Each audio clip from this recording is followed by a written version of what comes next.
that? I do. All right, and you already see you can either testify with or without your mask. Mr. Fitzmartin? Thank you, Judge. Can you please introduce yourself to the jury? Yes, my name is David Cudahy. I'm the grandson of Sue Brooks. Okay, Sue Brooks. You know her as Sue? Yes, I know his grandmother, yeah. You know his grandmother, okay. Sue Brooks, is her official name Mary Brooks? Mary Sue Brooks, yes. We've been referring to her as Mary Brooks all along, so I just want to clear that up. Permission to approach? You may. I'm going to show you State's Exhibit number 285. Is that your grandmother? Yes. Mary Brooks. We'll offer State's Exhibit number 285. All right, State's Exhibit number 285 will be admitted.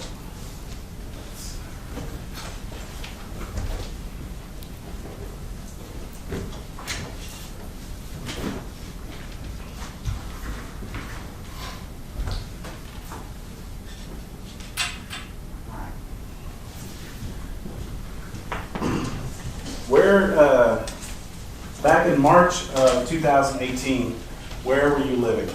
I was living in the same complex as my grandmother. And about where is that? Like Custer and Arapahoe. Okay, 777 Oh, Custer yes, Road? 777 Custer Road. Okay. And what type of a house type community is that? It's a unit of condos, triplexes and quadplexes. And how long, do you know how long she had lived there, approximately? Approximately 4 or 5 years. And then did you move into that complex? I did. How did you get to move into that complex? So the agreement after my aunt passed away, the agreement was that I move in with my wife while I go back to attend school. Meanwhile, I keep an eye on my grandmother, make sure that she's, mentally sound and making good judgments, just staying in good health. Okay. So in this complex, your grandmother lived there? Yes. And you had an aunt that also your grandmother purchased a unit for as well? Correct. And what became of your aunt that moved in there? She passed away with cancer. And so and she was close to your mother, or your grandmother as well? Very much. And who's your mom? Ann Brooks. And in fact, is your whole family quite close? Very close. All right. How many aunts and uncles did you have? 2 aunts, 2 uncles, and my mother. And one of your aunts has passed away? Correct. All right. So you move in with your wife. Do you have any kids? I do.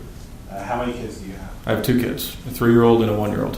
All right. Back then, did you have any kids? No, we were expecting. Very, very much expecting. Very much expecting. What's your wife's name? Lauren. So you and Lauren move in. She's expecting. You're. Where were you working at the time? At that time, I was working at American Airlines. And you lived close to, so you can be close by for your grandmother. Yes, we'd have meals together and hang out on the weekends. Tell me a little bit about your grandmother. What was she like? She was. Judge, I'm sorry, at this point, that's not really relevant. Well, I can rephrase that. Thank you. Was she a healthy individual? Very much. Prior to January 30th, January 31st, had she had a little spell of sickness? Yes, she did. She came down with a cold, flu type thing. Flu-like symptoms? Yeah. Things like that. Okay. And so for a few days, maybe a week before, had you all been separated while she was dealing with her? We had. She was very conscious of Lauren's pregnancy and wanted to, keep our family healthy. When did you and your grandmother kind of have an arrangement about visiting each other, living so close to each other? Yes. So one of her big rules was, privacy, and so she. The arrangement was there's no surprise visits, no walk-ins. You always call and get invited or request to come over. You don't call and say, "Hey, I'm on my way over," and you certainly don't just show up. And so she honored that her end of the bargain. We honored ours. At some point in time, did you get a call from your mom about going to check on your grandmother. Yes. And when was that? That was the night that I found her, January 31st? January 31st. And was that early, late? Late at night, it was dark.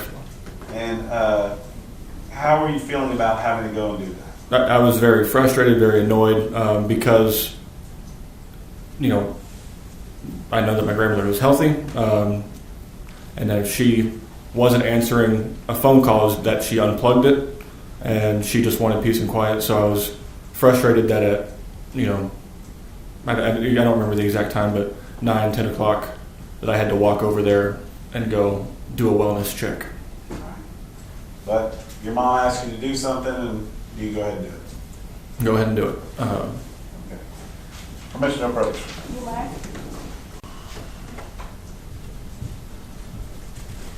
Show you State's Exhibit 238 and 239. Does this look like your a picture of the front area and the walk-up area? Yes, this is her unit in her courtyard. Along for 238 and 239.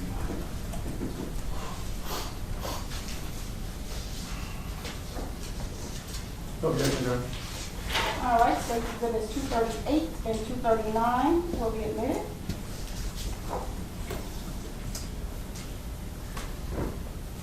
So first dealing with 238. Is this the gate that leads into her condo? Yes. And then what is this right here?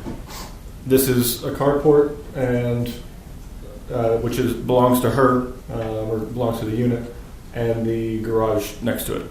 Okay. And where would she typically park? In the carport. And this gate right here, would she keep that open or closed? She would keep it open if, as a lot of the people do in the community, you leave it open if you're awake and wanting people to stop by or expecting someone to come by, and you close it if you're, want privacy. At night times, how did she keep that gate? She always kept it closed at night, What about her front door? Did she keep that locked? all the time. So when you walked up there that night, was that gate open or closed? The gate was propped open. And I can see that it looks like it's propped open right now. Is there something that helps keep it propped open? Yeah, it's a frog, a stone frog. Okay. All right, and then was that what was keeping it propped open? Yes. As we go through the gate, do we see this in 230? Is this the view we see at 239? Yes. So is this the path that you would have taken? Yes, this is the path, and then the brown door over to the right, behind the pillar, is the front door. Am I pointing to it right here? Yes. All right, and is there a glass door there and then the brown heavy door? Correct. When you got up to that location, were those doors unlocked? Yes, the doors were unlocked, and also the room on the left, which was her office, the light was on. Okay, was that odd to you? Very odd. I knew something was wrong when I saw the gate open, and as I was approaching, I saw the office light on.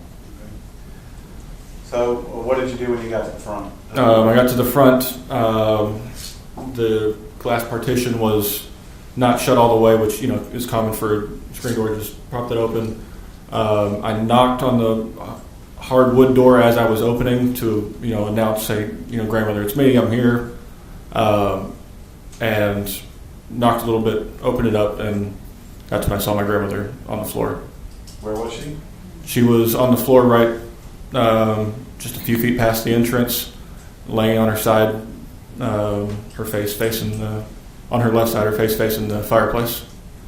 And what did you do at that time?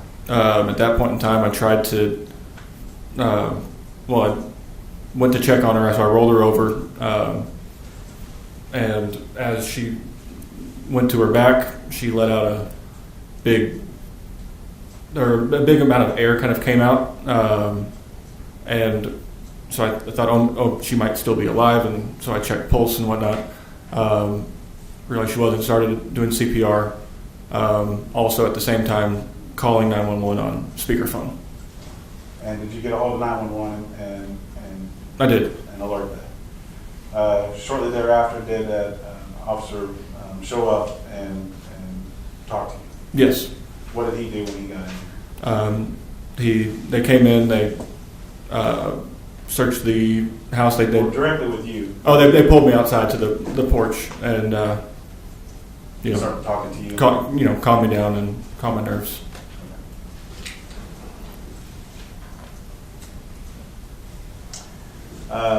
Did that begin a very long night for you? Very long. Had the fire department show up, They did. and then other police officers show up, Yes. and did you have to contact your mom, or do you know who contacted your mom? So at that point in time, I called my mom, back with the unfortunate news that it was not just a wellness check and that my grandmother was dead. And then, alerted some other family via text and whatnot. And the ones that were in town were able to show up to, help me through the night. Did Lauren show up as well? Yes. Okay. And then did you have to start helping to make arrangements to move her and to get her to a funeral home and all of that? Yes, we needed to have a funeral home show up and take her away. Do you remember them giving you a chain that was on her neck? Do you remember that? Yes.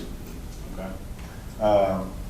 The next day, did your mom, or that night, I guess, where was your mom at that time?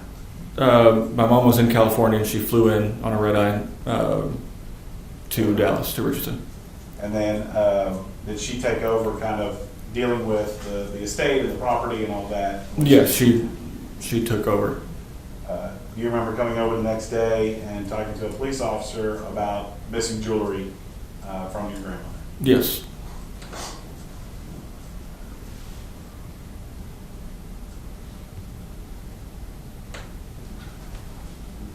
All right, I'll pass the witness. Mr. Ward, any questions? No, Your Honor, thank you. All right, thank you. Mr. Cuddy, you may step down. Can this witness be released? Yes, sir. Yes, Your Honor. All right, thank you. Thanks, Judge.